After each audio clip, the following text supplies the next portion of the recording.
feels like forever, but we are here for the Wessex League Charity Cup between Moneyfields and Hamble.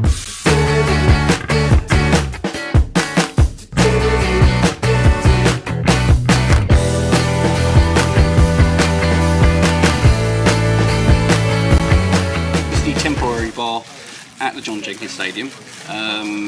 Little selection of beers you'll see from the footage of what I've taken to the menu they do. And what I've got myself is a Bravo Zulu beer, which is brewed by Powder Monkey, which is the guys that do the brewing up at Fleetlands FC. But very nice beer it is too, £4.50 for that. But virtually a pint, maybe a little bit off. Craig got a Coke Zero, came to £5.50 altogether, which is a bargain. Very comfortable chairs, lots of seating arrangements. Got a few people in here already, sort of enjoying the pre-match drink before they go out there into that wonderful new stadium, I must say. So yeah, definitely pop in when you come down to the stadium, when the new bar's open. Matt will be straight on it. Yeah, pretty much.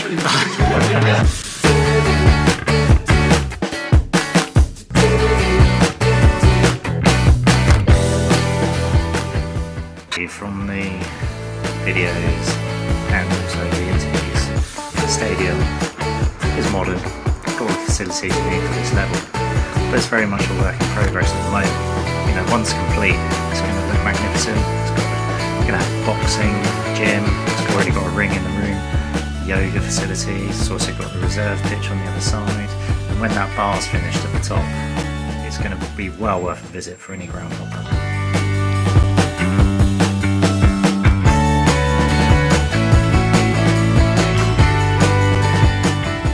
Wessex Cancer Support, tell us a little bit about what you do. So I am a fundraiser for community, so I come out to groups like this, talk about who we are, ask for donations with our buckets, or I encourage people to come towards us and say that they've got ideas for any events and we'll help support them as well.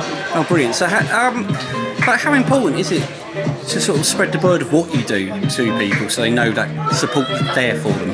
I think quite very important because we have a few centres, but particularly in Portsmouth, the closest one is either Chandlersford or Newport on the other right, so they don't realise that support is there for them. So around the centres, people might have heard of us far more frequently, but wider within Hampshire and Dorset, they may not realise that we can help them, and everything that we are providing is for free. So it's very important to come here and say, here's a leaflet, this is who we are, get in touch if you need us. Spread the word to friends and family, get them to contact us if they need any support in any way. Oh, brilliant. Thank you very much for your time, appreciate that. Alan, you're the afternoon. You're the groundsman here at the John Jenkins Stadium, which is Moneyfields' new stadium. Tell us a little bit about what you do on a sort of day-to-day basis. I'm the groundsman and a board member of Moneyfields, which I have been for not before this was all put into place. Yeah. But yeah, as a groundsman, I come along here on a couple of times a week, just because you've got to brush the pitch regularly. And as a board member, I just look after all the problems that go on. Also on match days, I'm like the match day manager, so I have to make sure everyone's doing their jobs. A man of many hats, many roles. It does seem that way, doesn't it? But how happy are you to be finally into the new stadium? Very happy. Yeah. It's taken a bit of getting used to, and there's still a lot of things that's got to be done to make it right for us as far as being in the league that we're in. But they're all underway, all the jobs are underway, so hopefully it's all going to come together in the next few weeks. And obviously being in the Eastern League after winning promotion last season, congratulations. Yeah, thank you. What sort of things you could be sort of adding to the ground? Because it does look amazing as it is, to be fair. Got a lot of signage to put up in different places, but not a lot we've got to do just because we're in the Isthmian League. Yeah. Do you need a second stand or anything for that level? I think we're given to the end of next season to have extra seats. We don't need extra stands, just extra seats. And these seats in the stands are designed to all move and close up, so we can get an extra, I think about an extra 50 seats. Wicked. We're having an extra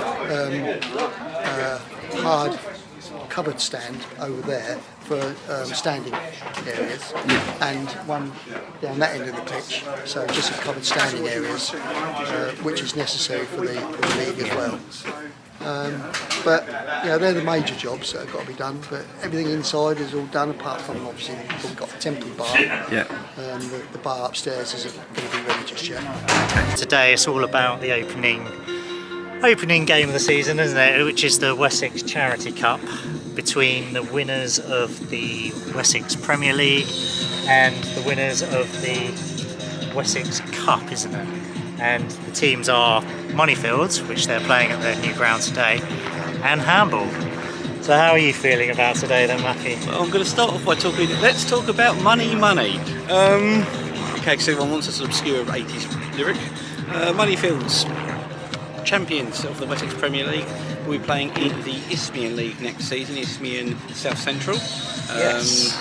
They've glad you pronounced that, because I can't pronounce that word. Excellent. Get you on camera doing that a bit more. But Glenn Temple's kept the core of the squad that won them promotion last season. I think they've lost 2 players, one of them being Ryan Penry, who's gone to Portchester. But they've managed to keep hold of the core of that team. They've brought in 7 new signings. Kevin Basaka's come in, a midfielder. Jaffa Mohammedaika from Havant, he's a striker as well. Joy Nzambi, a defender. Josh Stream from Tottenham Ealing, he's a full-back. Isaac Camin from US Pompey, so familiar to the local scene around here. He's a winger. Scott Hills, who's familiar to us from Stoneham and Oxford. Yeah, seen him a few times, and I think he's a really good signing for this level. I think he's going to bring a lot of experience. And Taylor Crook. But the importance of the players they kept hold of Dylan Kramer, the goalkeeper, Thomas Jeffs, the captain in defence, and James Franklin and Stephen Ramsey, midfielders and winger. So that's the spine of the team today. And Callum Laycock, I was just coming on to that, who actually is one of my favourite strikers in this league. I mean, he scored 35 goals last season in 36 appearances in the league, and he just always seems to be on hand to put the ball away and finish it, which is just what they're going to need to come for this level. I think he can step up a little. What about Hamble then, Matthew? Hamble. We haven't found too much about them online, but and we're a bit shoddy last season, so I don't think they're one of the only few teams I don't think we ended up vlogging.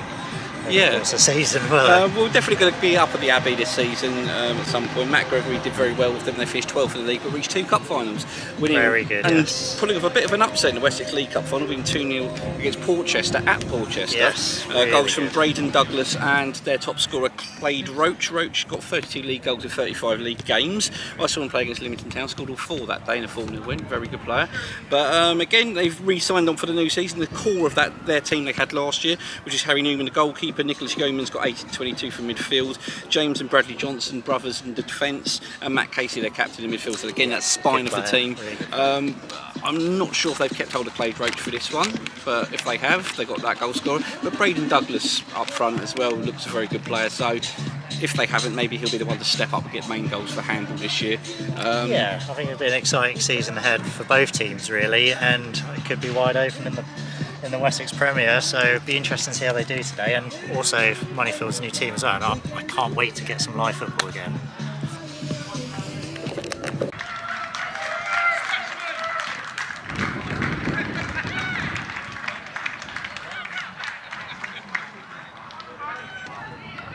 That's on camera, so I can't fucking use that, can I? Is that before or after you teach professional strikers how to strike a ball? Do you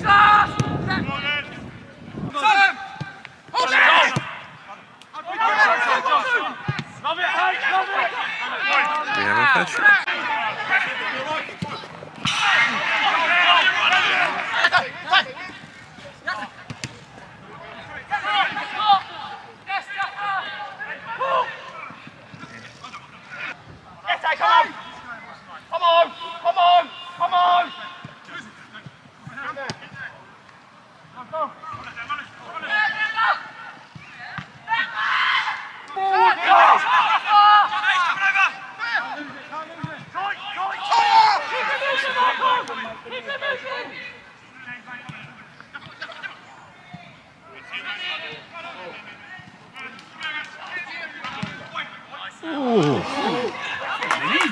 Well, half-time score is Moneyfields 0, Hamble 0. Definitely got the feel of a game where both teams haven't quite hit their stride yet, have they? They're still finding their feet for the season. Moneyfields especially, because I think combination, they've got several key players out today. Yeah, and so Spencer's 6, isn't he? Yeah, but I think Hamble more than held their own, haven't they? And I think they actually had a good start. They did. They came closest. I mean, opening exchanges, they actually hit the bar of a good 20-yard drive that bounced off the bar. Unfortunately, I wasn't paying attention, so we haven't actually recorded it. I do apologise. Still rusty. Yes, our pre-season as well. Yeah, yeah. But up the other end, plenty of chances for Moneyfields. Scott Hills has looked particularly good on the ball, I think. A lot of half chances. I wouldn't say clear Chances. cut. I think Mohamed Kia had one just wide in the first half, and Miguel de Souza down the right hand side, the wing back, he's looked particularly impressive getting forward. He was very close as well. And then there was the acrobatic effort by the centre back, I think it was Jozza, just wide. But Hamble have had their chances as well. Dylan Kramer's pulled off a good save down this side from the number 11. I do apologise, Hamble haven't actually put up a team sheet, so I don't know who the players.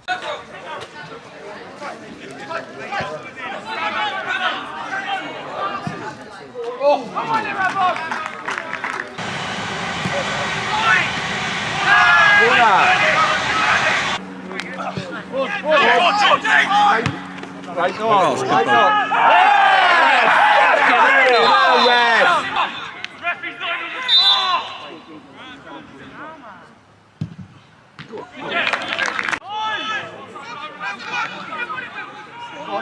On, Will.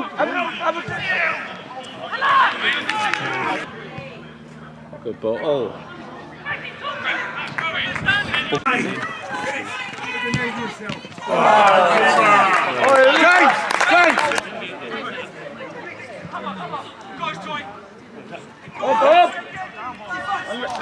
There's a chance.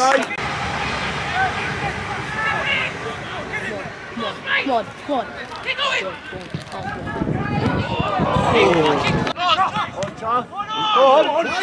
On, Clay.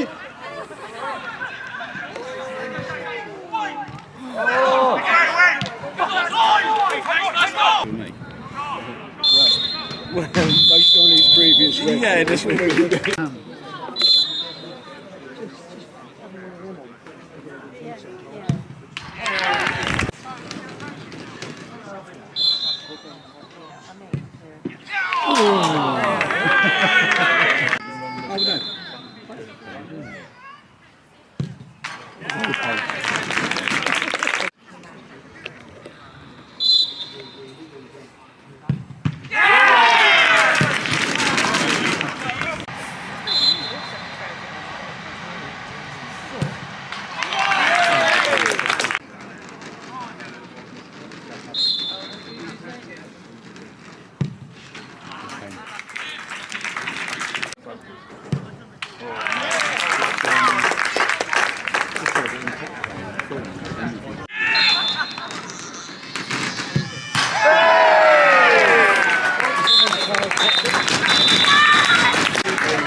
Done, Nick. Got to do more rehab on. Ben, congratulations, another bit of silverware to add to the collection. Yeah, add that to half the Graham G Memorial Cup and that one. So yeah, 2 bits of silverware in pre-season. We'd be happy with that. Today's game, do you sort of treat it as more of a build-up to the season? No, to be fair, I'm really disappointed that we had 7 league winners not available today for various reasons. I think we need to nip that in the bud. We've got a lot to work on, but I think we finished the side with 3 players, maybe 4 players that have won the league, and then the other 7 are still coming in and learning. So whilst we're saying beforehand pre-season's ended, this is now important. We've got this as a lead into FA Cup. We're into actually there's still some because of bits and bobs where they need minutes. You said about the 7 new signings. How have they gelled with the core squad you had from last season? Okay. What's the good too? So sometimes they're good, sometimes they're shit. We could be a bit better. I think they could be a bit better. Some of it is basic stuff. You shouldn't be having to tell lads they've got to hold it and pin it, rather than you've got to get their right mindset now that they're going to be playing good step forward defenders. So you're not going to get the opportunity to get it and roll and do them sorts of things.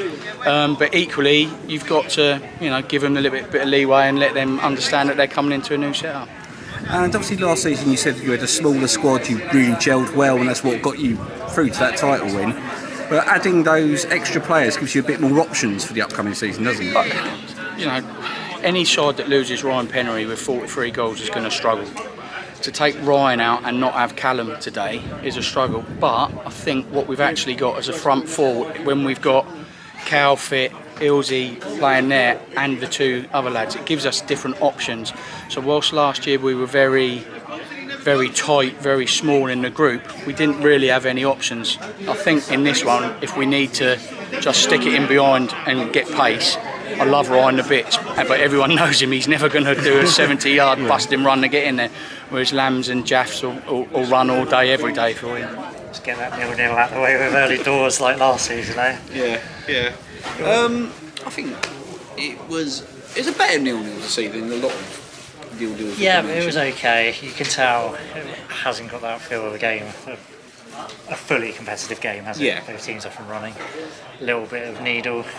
And I think a couple of tasty challenges, I thought. Kept the game sort of interesting. I thought Moneyfields were missing a lot of key players today. As Glenn said in his interview. Hamble probably had the two best chances of the game, in all fairness. They hit the ball in the first half. Better team second half. And then Clade Roach was put through on goal, and Dylan Kramer pulled off a good save his near post to deny him putting them 1-0 up. But it's interesting to see how the new players sort of gel into the Moneyfields team. Obviously, I think they get better as the season goes on, and I think they took their they won 4-2 on penalties, Moneyfields, by the way, and they took all 4 penalties really well. Oh, the penalties were very good. I mean, Dylan Kramer in goal has got to take a lot of credit as well. He pulled off 2 good saves. He's very close to getting the second Hamble penalty as well, and so he's scored him through. But he did his team proud. Good shot stopper, and I think he'll possibly excel at this level, if not higher. Yep.